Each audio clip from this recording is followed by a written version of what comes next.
Okay, guys, I know you're very upset that you cannot be in class today, but I understand. So, since you can't be here and we're missing another G block, I am going to record what we're doing in class and you guys can do it on your own time. I know this means more homework, but not much we're going to do since we're missing so many class periods. So, we're kind of moving gears a little bit. We're moving away from World War One and kind of looking at we're moving into World War II slowly. But the first thing we're going to look at before we look at World War II is how did World War II actually develop? So when we're doing that, the first thing we're going to talk about is we're going to look at Japan. We're not going to look at Japan during World War II right away. We're going to look at how did Japan develop into becoming involved in World War II is what we really want to examine today. So we're going to look at Japan's nationalism and militarism. How did these ideas develop and where did they develop from in Japan? So our goals for today are to assess the origins of Japanese nationalism and militarism. And by the end of the class period today, I hope you have a better idea of Japan's imperial history, learn about pre and post 1868 Japan, and we're going to watch a video about Indochina eventually. That will come a little bit later, maybe not today. So at this time, what I want you to do is I want you to put pause on me, but not yet before I tell you what to do. I want you to go to topics and I want you to go under Japan under topics for this class. And there is a link to a YouTube movie. Okay, it's a 12-minute movie about early Japan. It will be very beneficial for you to watch that. So pause me now and go to that link and watch that movie and then come back to me. Okay, ready, set, go. Okay, now hopefully you've come back to me. Okay, I know some of you probably will just skip what I'm talking about, but I want you to go back and actually watch that movie. It'll be helpful. Okay, so let's keep going now. After you've watched the movie, now this is kind of a recap of what you should have learned about a little bit already. Okay, so preview. What do you guys already know about Japan? So first of all, what countries surround Japan? Think about it. If you don't know, look at a map. Any ideas? Maybe you say Korea. What else is close, right? North Korea is pretty close. You have some island countries to the south. You have China not very far away. And on the other side of the ocean to the east, you have the United States. Okay? What are some facts you know about Japan? Some of you guys maybe like Japanese food. What else do you know about Japan? How about martial arts? What other kind of ideas do you know about Japan? Why do you think Japan kept itself isolated from the outside world up to 1860? So nobody went to Japan for hundreds of years. It was totally blocked from everyone else in the world. Japan, hence one of the reasons why Japan's culture is actually very unique compared to other Asian countries. And it's actually one of the most homogeneous countries in the world, meaning that there's very few people that are not ethnically Japanese. One of the reasons is because immigration didn't ever really happen to Japan. The Japanese have been on that island for thousands of years, literally. So why do you think Japan decided to ally itself with Germany and Italy in World War II? Why not America? What about it? Why not America or Great Britain or France? Why were they on the other side? Why did Japan attack America in 1941 at Pearl Harbor? What about this? What happened? What caused Japan to attack America at that time? What was going on in the world? Some of these are some of the things I want you guys to think about. Okay, so these are the vocabulary words that I want you guys to understand and to know, okay? Take a second, copy them down. The one word that some of you might know is feudalism. Feudalism is, some of you might have studied the Middle Ages and you might know about feudalism in the Middle Ages. Feudalism is more than just the Middle Ages in Europe, but it also works for feudal Japan. And what it really refers to is the class structure of society, which you might remember from the Middle Ages. We'll get to that in a little bit. We just recently talked about what the word suffrage means. Fascism is a word that I think many of you might be familiar with as well. Okay, so before 1868 in Japan, Japan was a feudal country. So it was mainly agricultural. It was very weak militarily, and it lacked a lot of technological development. There was a very, very strict class hereditary. So whatever class you were born into is the class you stayed in, much like feudal Europe. So This was the structure of society. Of course, the emperor is on the top, and it goes down in terms of where you were. Each position in society you stayed in for your whole life. You couldn't go up, you couldn't go down. It was a very strict class system. Tension between classes eventually started to develop. Merchants, they were kind of thinking, why do we have to give part of our money to the samurais? Why are the samurais above us? We do so much work. Why do we have to give them anything? Tensions between the different daimyo, I'm sorry, I'm not good at these words, the feudal lords from different regions of Japan. So they kind of controlled the different parts of Japan, were broken up under these people. And the shogun were the most powerful of the daimyo family. So they were all kind of related and had an incredible amount of control. And this is where you start to see some of the tensions develop.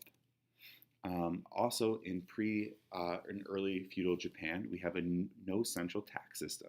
So you don't really have much of a strong government without a tax system. You need money to run a government. There's no national army, and it was totally isolated from the rest of the world.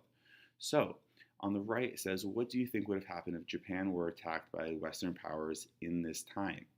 Well, what do you think? Most likely, they would not have fared very well. They would have probably gotten crushed very quickly. They're not a unified country. It's kind of broken off, just like feudal Europe, right? It's the same idea. You have separate, almost kingdoms around Japan. Even though it's Japan, it's still broken up and segregated. There is no central authority that's controlling the whole country. So this is a better picture of how the society was broken up and in terms of what each group were actually in charge of. If you realize the emperor was more of a figurehead of society rather than the ruler. What does this remind you of in modern day times? I would think of Great Britain today, right? The Queen of England today is a figurehead but has no real power. The real power is in the shogun, right? These are the people that really had the power of society. Okay, so in 1853, a U.S. commander named Perry arrives in Japan with intentions of opening up Japan for U.S. trade. Japan offered a lot of economic prosperities that the U.S. did not have at this time. So they saw a lot of possibilities with developing trade with Japan. But in Japan, there was incredible fear of outsiders, especially Americans. There was the fear of the U.S. black ships. This was a reminder of what happened to China when China resisted the West in the Opium Wars. So it's kind of East versus West here in terms of how these different cultures have clashed previously, which kind of scared Japan from trying to do this once more. Japan was forced to sign a humiliating treaties after these previous Opium Wars, and they kind of were scared to get involved this time around. So in 1868, this is a big year in Japanese history, is what we call the Meiji Restoration. So the new emperor, Meiji, wanted to turn Japan into a modern and civilized country. The Meiji reformers unified under the phrase, rich country, strong army. Rich country, strong army. So this is inevitably going to force the Japanese to start to create a military that would unify the whole country, which they did not have up to this point. The Japanese nationalism and Western ideas started to change Japanese culture at this time. This is where we start to see the ideas of nationalism start to occur for the first time in Japan. The Western ideas that were incorporated into Japanese culture were a national army and a mass conscription. So all men over 20 were forced into the military. They ended the hierarchy system, which allowed for people to freely move through social classes depending on what they actually did with their life rather than what they were born into. And mass education for all, which might have been one of the biggest, most influential parts of the Meiji Restoration. They did this actually very successfully as well. And they also started to incorporate Western dress was worn in court. So the classic style of Japanese wear was somewhat eliminated at this time. And economic privatization led to huge increases in prosperity for the Japanese people as well. So from 1875 until 1913, we see just in terms of how much coal production increased. from 600,000 to 21 million. Yikes. That's a huge increase so every 10 years it almost more than doubles, significantly more than doubles, almost triples. Steamships, huge number of increases. So again, this idea of militarism is just building up. Japanese are building their militaries to kind of bring the country together and actually have some kind of force within the world. Road mileage in Japan. So in 1872, there was only 18 miles of road throughout Japan. Japan's a big country. By 1914, 7,100 miles of road were built. So we're just looking at how Japan changed in these 40 years. Pretty dramatic changes. So, Meiji Restoration, the Japanese nationalism, Western, I said that, blah, blah. Okay, Japanese culture. So the emperor of worship. So the emperor reintroduced this idea of Shinto as the state religion. So Shinto is the other major religion in Japan, with Buddhism, actually. They are the two predominant religions. It's pretty much only really practiced in Japan, as far as I know. Okay, so with all these, Japanese culture, I guess, yeah, that's enough. Japanese art, okay, that works. Okay, so what I want you to do, since you guys are going to be at home and cannot do this as a class, what I want you guys to do is under topics, under Japan, there are 5 documents and a worksheet.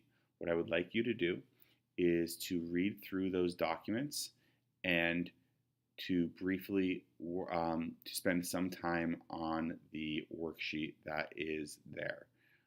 So there's 6 documents total. Please don't spend more than 20 minutes on this part, okay? We'll talk about it briefly in class, but this was predominantly something that we would have done just in class. Okay, so look at these documents, read them through. They're predominantly looking at Meiji Restoration and the different aspects of how Meiji Restoration influenced Japan and putting it into more of the modern age.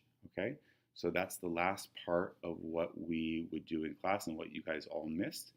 I hope you guys all had a good Saturday with whatever you were off to doing. See you on Monday and Tuesday. Don't forget to start working on your IA questions as well, right? If you have any, if you're stuck or need some help, stop by my office hours on Monday. I'd be happy to talk about whatever IA question you're thinking about, okay? Talk to you all soon.